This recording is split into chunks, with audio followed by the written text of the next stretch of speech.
Assalamualaikum warahmatullahi wabarakatuh. Perkenalkan, nama saya Nurul Alifia dengan NIM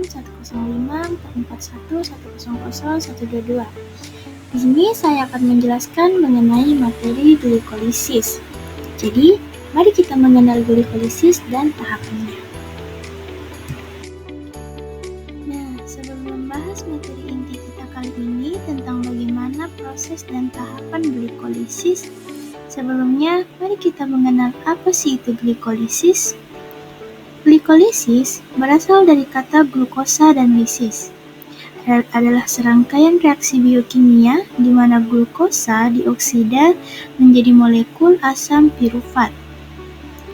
Glikosis adalah salah satu proses metabolisme yang paling universal yang kita kenal dan terjadi di banyak jenis sel dalam hampir seluruh bentuk organisme.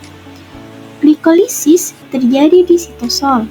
Pada tahap glikolisis ini, glukosa yang merupakan gula dengan karbon 6 akan dipecah menjadi struktur gula yang lain sehingga menghasilkan 2 molekul pirufat, 2 NADH, dan 2 ATP.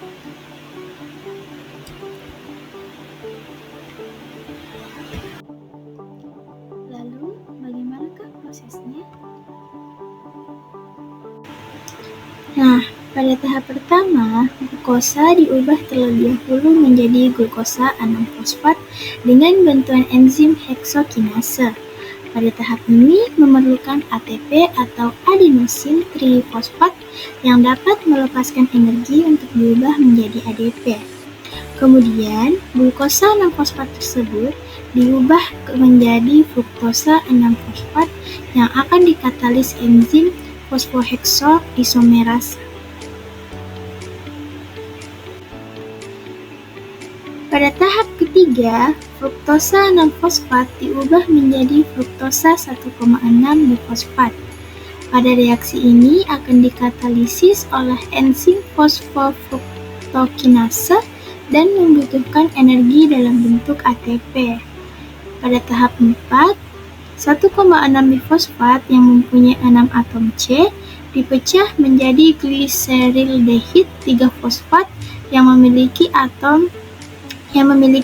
atom C serta dihidroksil aseton fosfat atau 3 atom C yang mana proses reaksi yang terjadi dikatalisis oleh enzim aldolase.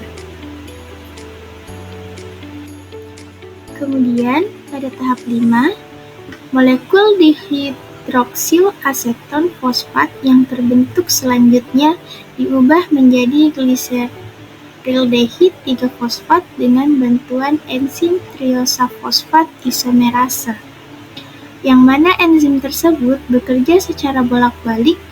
Itu berarti bahwa bisa mengubah gliserildehid 3-fosfat diubah menjadi dihidroksil aseton fosfat.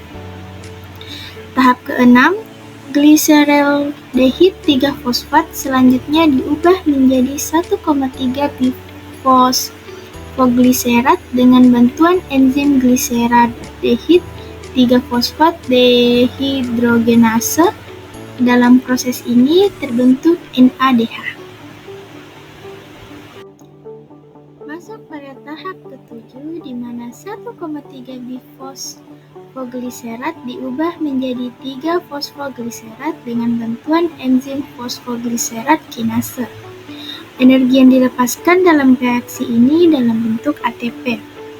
Tahap ke-8, selanjutnya 3 fosfogliserat tersebut diubah menjadi 2 fosfogliserat dengan bantuan enzim fosfogliserat mutase. Pada tahap ke-9, 2 fosfogliserat tersebut selanjutnya diubah menjadi fosfopional pirufat dengan bantuan enzim anulase.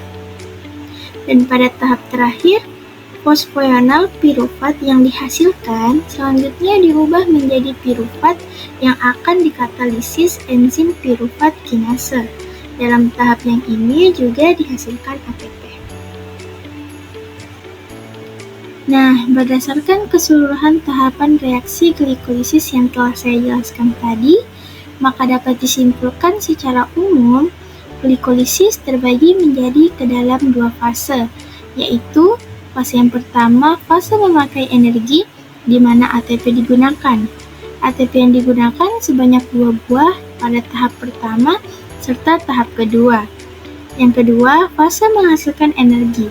Pada fase ini dihasilkan 4 ATP dan 2 NADH, sehingga hasil bersih yang dihasilkan dalam proses glikolisis per 1 molekul glukosa adalah 2 molekul pirufat, 2 ATP, dan 2 NADH.